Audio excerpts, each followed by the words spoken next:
Hi, I'm Adri, and I'm going to tell you how Resto ruined his life. Hi, I'm going to talk about the prince that everyone ignored. Hi, I'm Darren, and my story is about how to spot a fake gold, that is. What do all of these stories have to do with the word validation? Find out in this episode of History Bluffs!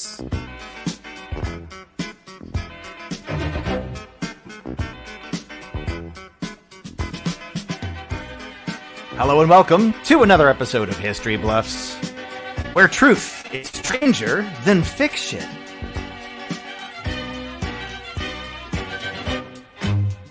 Please welcome to the show, it is your host, Gina. There she is in the moon box. Hello, everybody in the whole wide world. It's me, Gina Bobina. And you have found History Bluffs. History Bluffs is the online game show, podcast, or video stream, whatever you want to call it. But it's basically where we show you each week that truth can be actually stranger than fiction. Tonight we have three historians that are going to tell you three different stories. One of them will be a bluff. One will be just totally trying to trick you and fool you. And all of the stories will have something to do with the word validation, just like Adam said. So what we'll do is we'll say hello to our panelists. I'll tell you the rules, and then we'll just get started. So let me tell you the rules first, and then we'll go right into the game. The rules, throw out the rule card, Adam. Adam, the tech, is playing with us tonight. Here comes the rules. Gina, you asked for them. Here they are. I asked for them. I got them, and there are only four. The historians are inspired by the topic validation. True stories are factual, and they must be factual. Bluff. Anybody bluffing can tell you it will be a bluff, but they can use factual things to bookend or make their story seem a little more plausible. And absolutely no audience help, please. You can comment in the side, but if you have found the answer and you know one of us is telling the truth or lying, please do not reveal it to the other people because that just ruins the game and that's mean. So now we're going to go into the stories and such, and I just want to get to know the historians just a little bit. Like, for example, validation to me means let's just take Patrick Mahomes killing it at the Super Bowl with a messed up high ankle. I mean, that guy played his little ass off, did he not?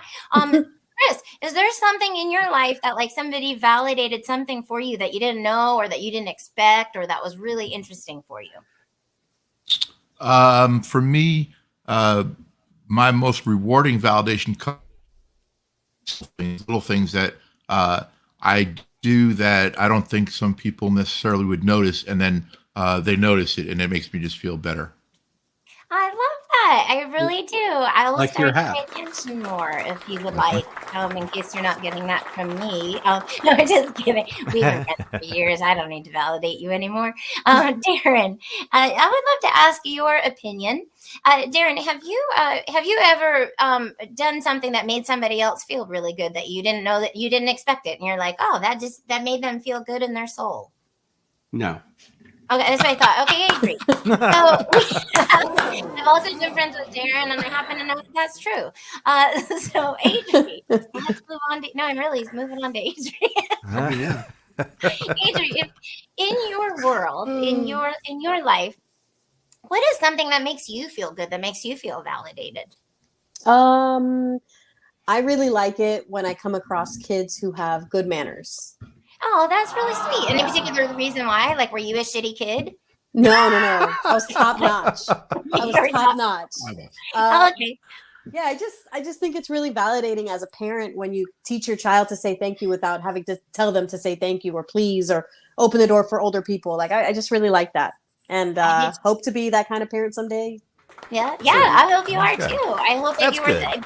I mean, I don't know. It sounds like you were not that kind of a child, even though I was trying to pull some things out of you. But because I don't, you're Well, the let me one tell I you. don't know as well.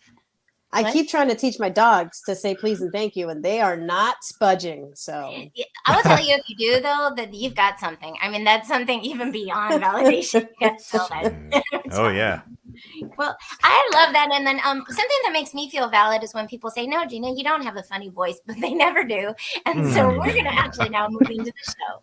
The show will start in this order. We're going to go Chris, Adri, Darren for the first round. The show is divided into 3 rounds. Adam, throw up the round meter on the top of the screen, please. Oh, yeah, the round tracker 9000 patent pending. Yeah, the patent pending, exactly. It's basically this tracks the rounds. Everybody will have 1 chance to speak in each round. There will be 3 rounds, and the rounds will get successively shorter as we go.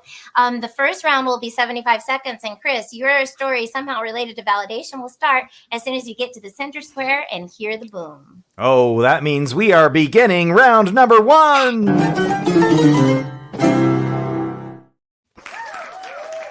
All right, let's get Chris into the hot spot. All There right. he is. And Chris, your cannon shot comes now. Well, I'm going to take us across the pond and back in time. The 1745 Jacobite rebellion in Scotland was a turning point in British history. The Stuart dynasty in Scotland in 1370, Charles Edward Stuart believed the British throne was his birthright and planned to invade from his exile in France with his Jacobite followers and remove the usurper King George II, who was sitting on the throne at the time. Charles raised, you see, as a king in waiting. His grandfather, James II of England, same guy, the last Roman Catholic monarch of Scotland, England, and Ireland, had been deposed from the throne in 1688. Charles Edward Louis John Casimir Sylvester Maria Stuart, in exile in Rome in 1720, about 32 years after his grandfather was deposed, the thrones of Scotland, England, and Ireland for his father, James III. This was still the age of the Stuarts believed that they were answerable only to God. Well, Prince Charles was looking for validation of this. The Hanovers and the followers of King George II disagreed. Oh, you left us right on a cliffhanger. Adri, what do you think about that story? So I don't know if you were freezing for other people, but I think there was a point where you froze for me. But you were in the middle of saying like 27 consecutive first names. Was it intentional or was that the streaming? Well, And then it was a mixture of intentional. male and female names. So 1, 2, 3, 4, 5, 6. it was like Yeah, Gladys and it was seven. Well, 5 middle names and a last name who also happens to sound like a first name. Stuart was the last name. Okay. Was one of them a girl's name? Yes, Maria. You're making your story more and more plausible, Chris, by the second.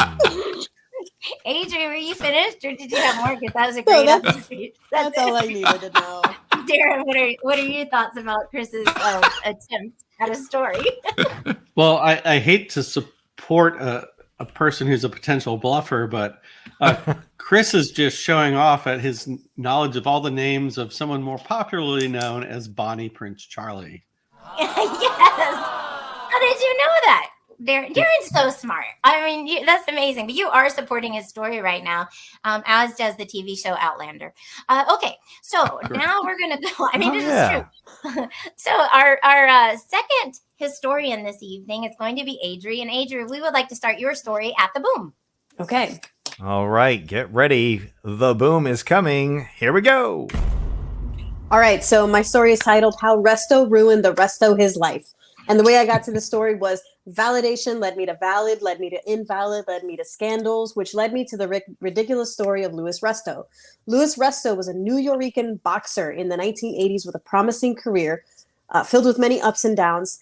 And at the time the story takes place, his record was 19 wins, 7 losses, 3 draws, and 8 knockouts.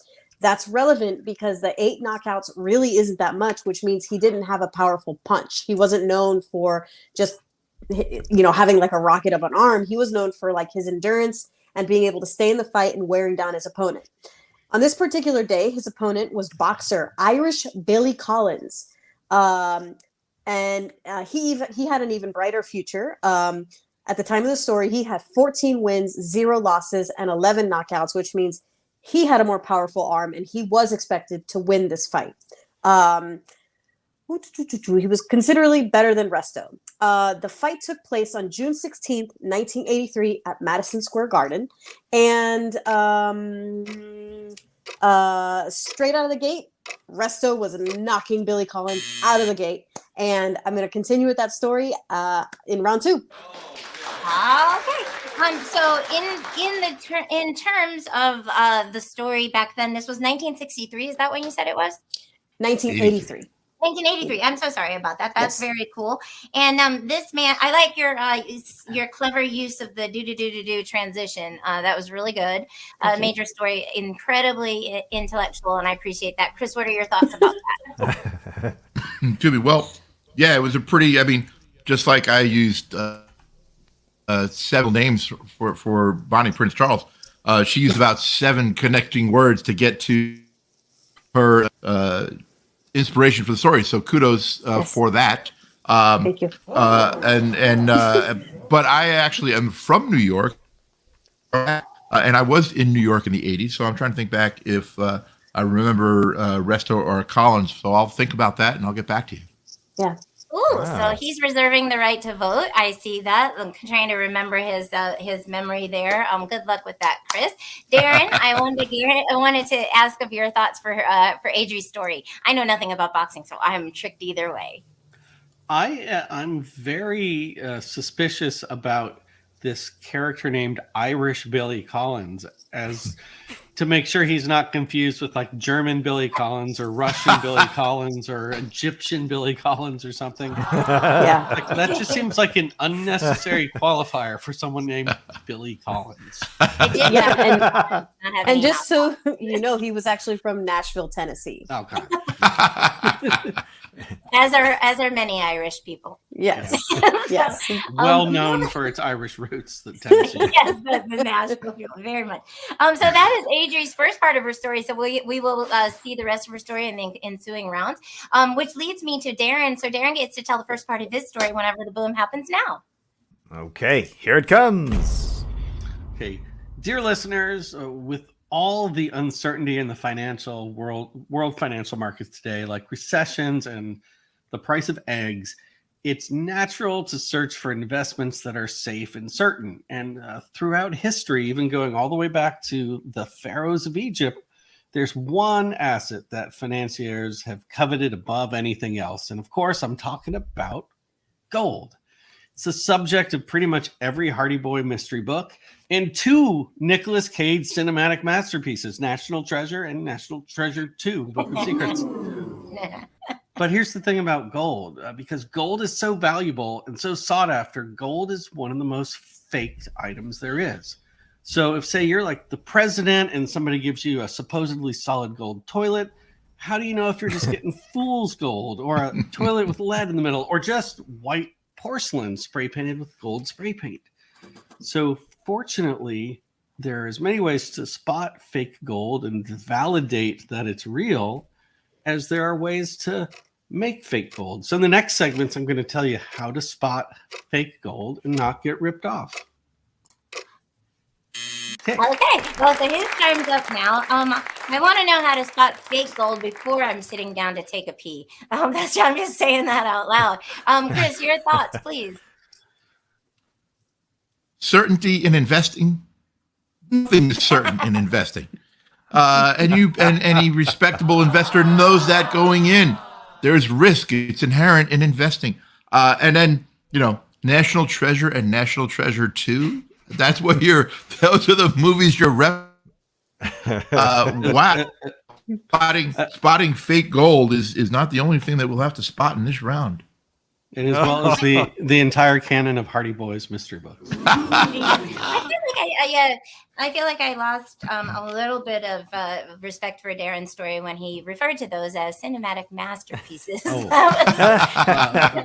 Fantastic. Okay. Gina, sometimes Nicolas Cage is the national treasure we found on the way. Yeah, I know. He's the national treasure we deserve. He is the national treasure we deserve. Sorry, I cut in. Was that? You're right. I'm sorry I cut in. You're right. We need to hear from Adri on this story. No, Adam, I want to hear from you too. Anytime during this show, if you have to, I'm going to go to you, in fact, after each. All right. Okay. Although the audience, in all fairness, should know I and I alone know who the bluff is, but I will give my neutral, unbiased, objective viewpoint. Yes, you should give neutral and unbiased, and also keep in mind that Adam is dealing with all of the lights and sound effects, and so just in case he might not hear everything, so his comments might be funnier than ours. Okay, Adri, your thoughts on Darren's story? Well, I have no comment about the story yet, but I do want to say I have seen National Treasure like 50 times. I watch it literally all the time. I love it. I love Nicolas Cage and his terrible acting. So for right now, Darren's the bluff, just because he had nothing good to say about it. Just because he's ruined Nicolas Cage. I said it was a cinematic masterpiece. But you had sarcasm in your tone, sir. You did. He's not wrong. No. We all Oh man! I read every Hardy Boys book too. So I did too. And they're all about smuggling. What? That's true. Wait, what did you say, Darren? I missed that last one. They're all about smuggling. Mm-hmm. Yeah. Oh, okay. So now, this brings us. This is it brings us to the end of the first round, which means that we have to go into the next round. Adam, take us there. Let's go to round 2.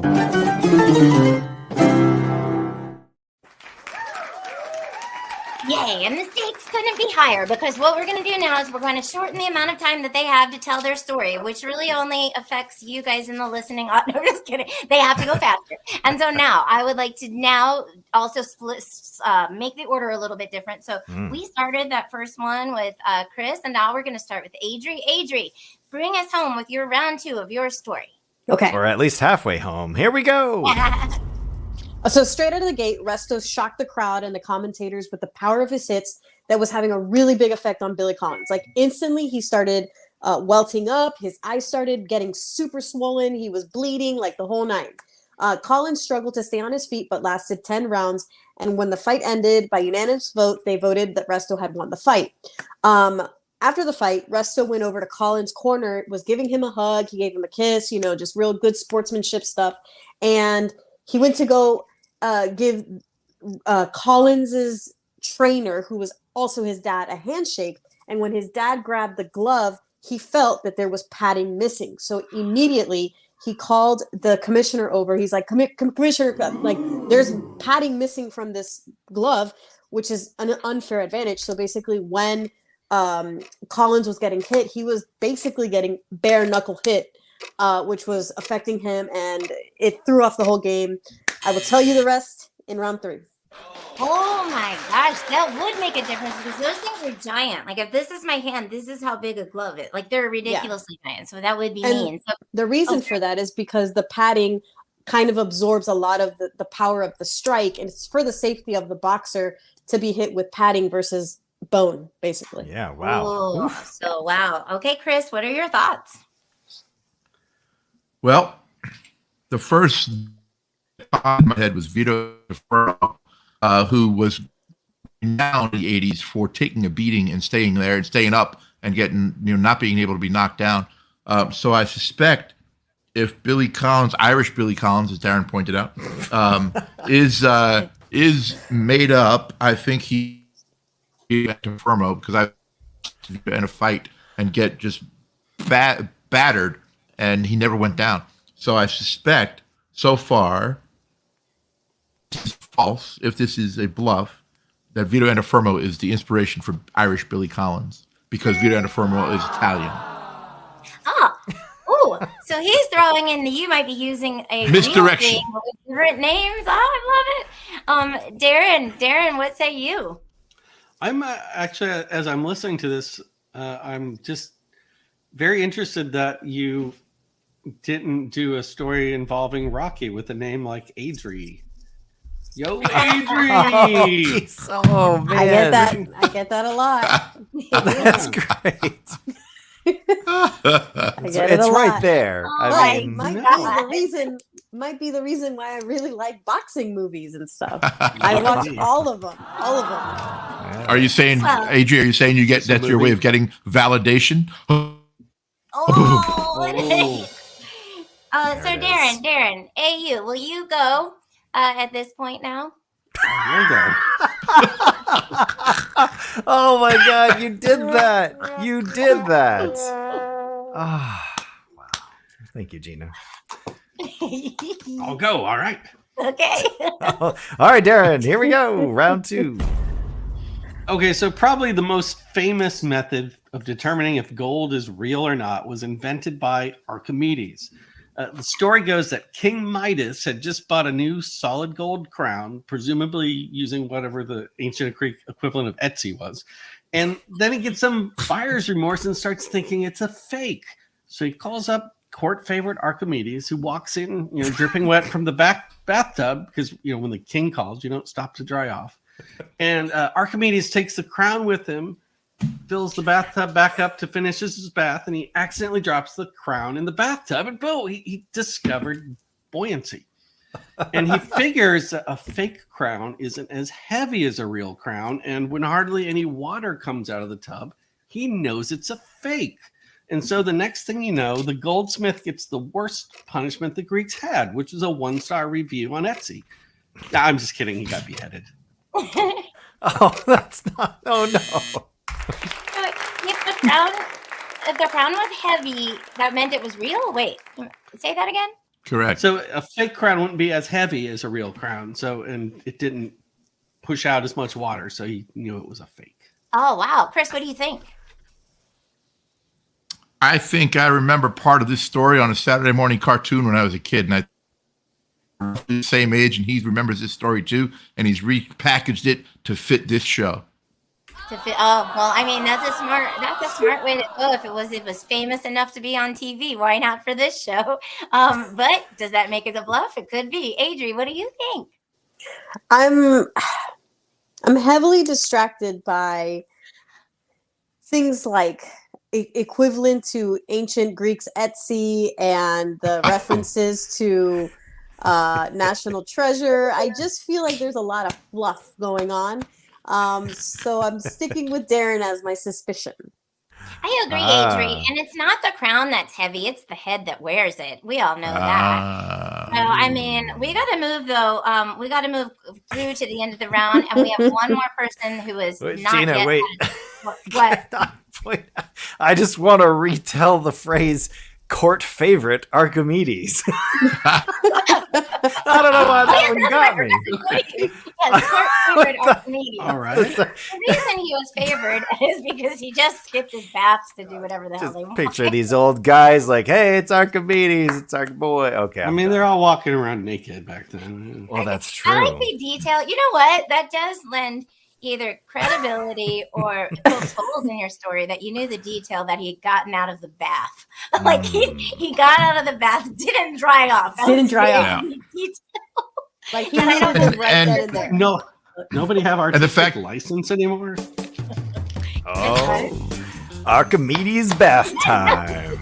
And the fact that he's the court favorite, I picture him being like Norman Cheers when he walks in. Everybody's like, Archimedes! Hey! They're like, oh, We don't he's know. here. Yeah, it's Archimedes. He Oh, had his Right. mind They ready didn't for write it. shit down back then. We don't know. we don't know. We don't know. Okay, well, Where do we go I think from that's a there? great, But I would great- watch that sitcom. What's that? I would too. watch that. I think we should make it. I think that's what this is telling us. Absolutely. Okay, so I think that we have yet to hear from one more person in this round. I think that was Chris, correct? Was that right? Yep. Yep. Okay, Chris. Then it is your turn to go. We'll give you however many seconds on the clock. after 60 this. seconds for I'll round take 2. 60, Gina. Starting now. All right.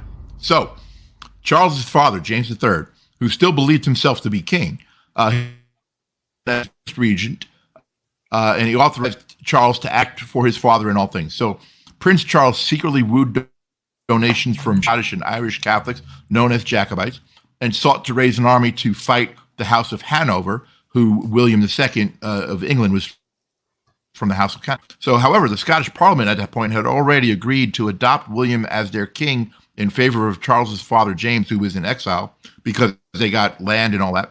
So, So Prince Charles covertly traveled to Scotland to meet with various clans in the Highlands, but the Highlands clan, who had for generations held true to their oaths, loyal to the Scottish Stuart line, had been the focal point of a recent uprising in Scotland, and they were ordered under the threat of death to swear their loyalty to their new King William, and they all did except for the MacDonald clan because they missed a deadline just as my deadlift in that round. So Oh, all right. So the McDonald's plan. I mean, I love their burgers, so I hope they win in Pretty this. good. All right, Darren, what do you think, please? He said they were wooing people for money. He was like, "Give us money." Woo! I think they do. Don't I'm you sorry, say they're that? Scottish. It was woo. Scott's gone wild. Hold on, Darren. Do your Scottish No. That Oh dialect God. was spot on. Yeah. I felt like I was there. Adri, what are your thoughts, please? Well, I was waiting to hear about King Guadalupe, and then McDonald's got thrown in there, and Jacobite, which all I keep thinking about is that song that's Jacobite. You know what I mean? So I'm just another round of distractions by words that aren't fitting together. So I'm all over the place. Yeah, the words that just aren't fitting together. Also, like your rebuttal, I just can't. It doesn't. I can't. I can't. All Nothing's right, going well, on up here.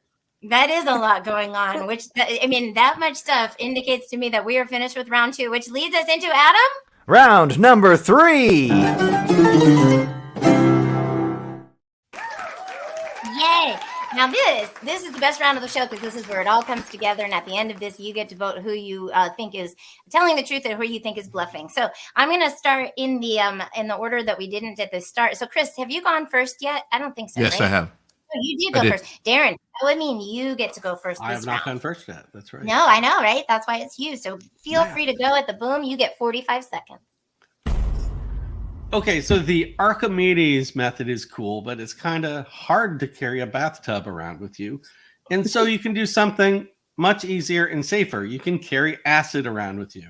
So I'm talking about the acid test. And to be clear, it's sulfuric acid, not LSD. So don't make that mistake. Because with LSD, the little guy in the gold coin starts talking to you.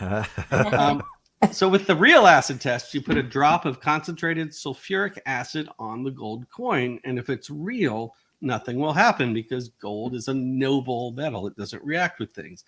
But if the metal is fake, the acid will eat a hole right through the coin. And so just don't do this on your mom's nice table.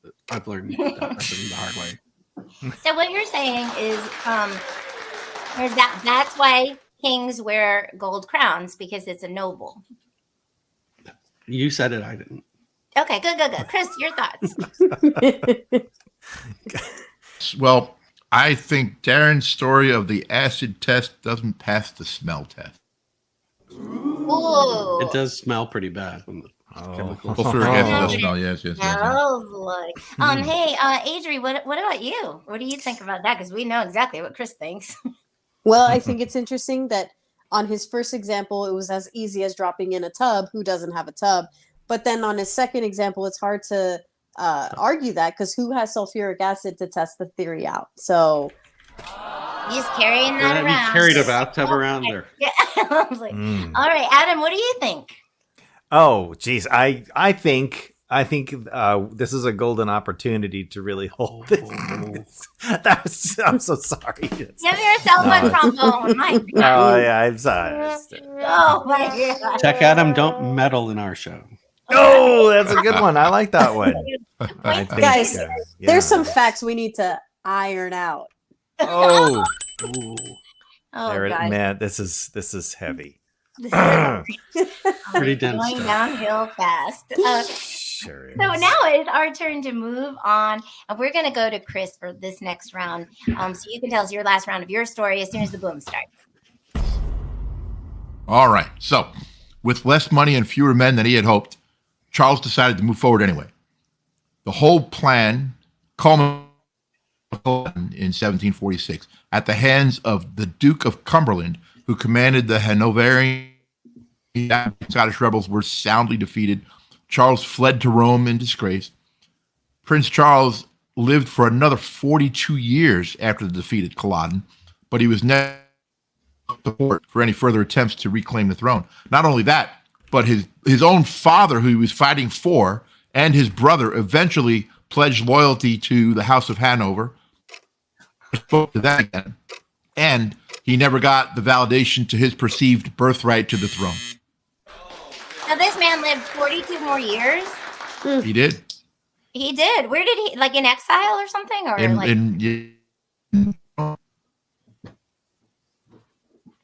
Wow, that's amazing. We're gonna go to Adam first on this one. Adam, what are your thoughts?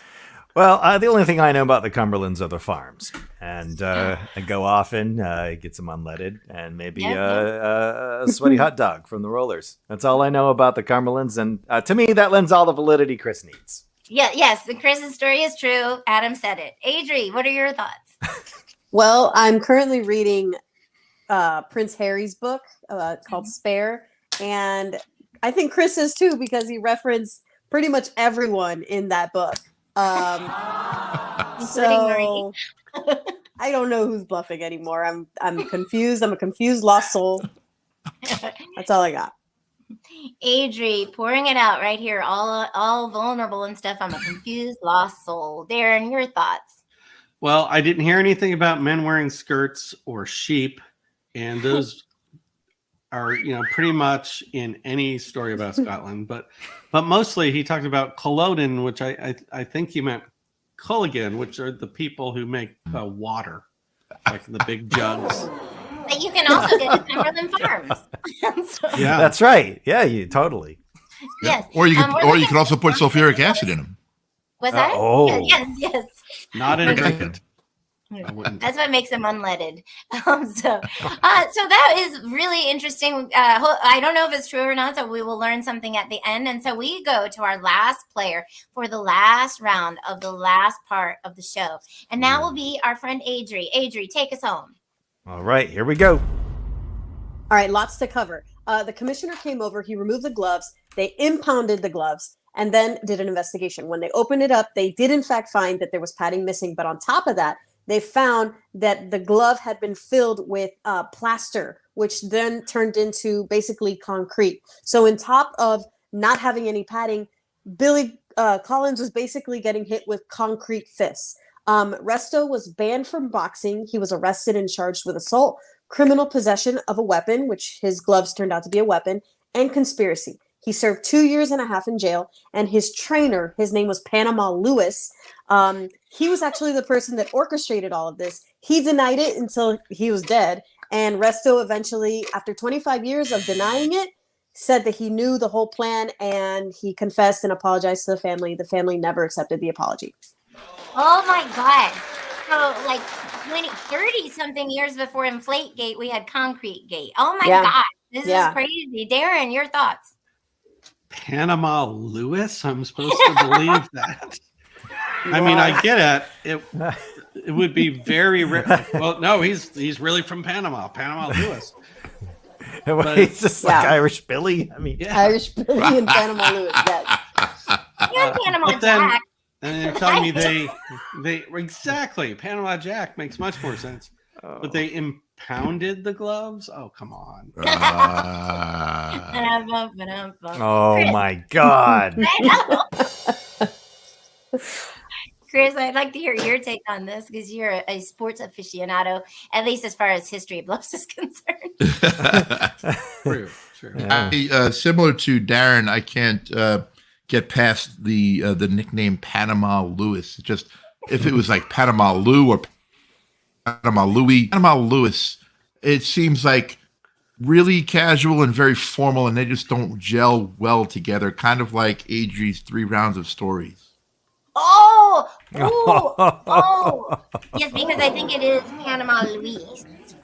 That's right. Adam, your thoughts, please, on Adri's round, and then we'll get your thoughts on the whole show later. Oh, well, you see, because I grew up in the town of Lisbon, Maine, which is home to Joe Graziano, the welterweight boxing champion, whose family then later opened an Italian restaurant, which I ate at. Therefore, I'm a boxing expert.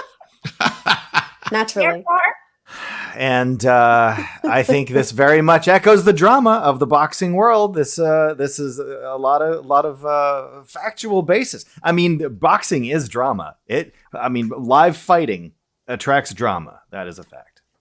Yeah. Okay. All right. Well, that is a fact. In fact, and this is the fact. Also, is that this is part of the show where we are going to learn what the other players think about who they really think is bluffing. They have to vote, and so we'll start with Chris. Chris, who do you think is tonight's history bluff? Live fighting attracts drama. That was an interesting comment from Adam, because drama sometimes in fighting. So there's a little bit of the thing there. But I'm having this is really tough for me because I think I saw holes in both stories, but I am going to go with the acid caused hole in Aaron's story.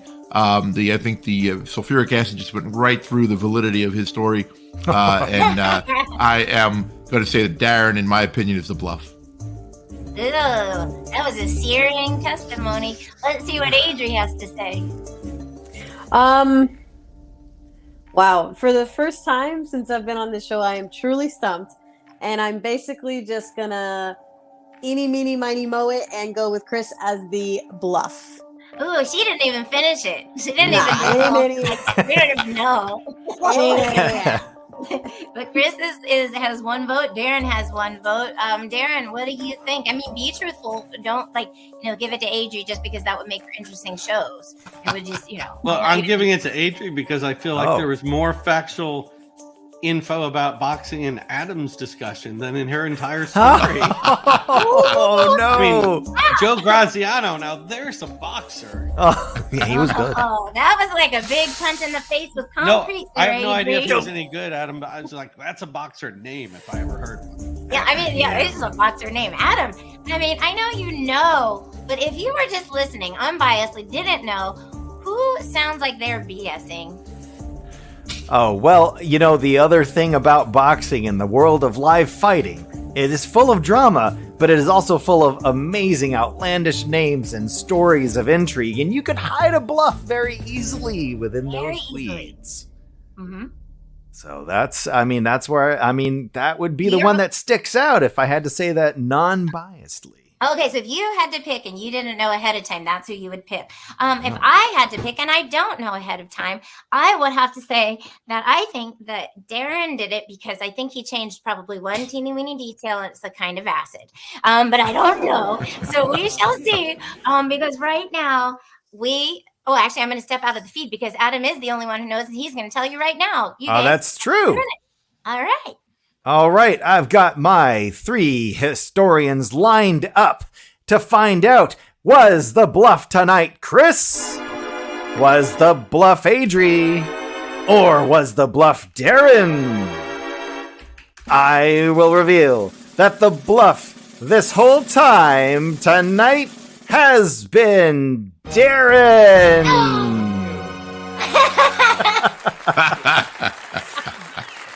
Well done. Wow, what a close show. All the stories were so believable, really. Yes.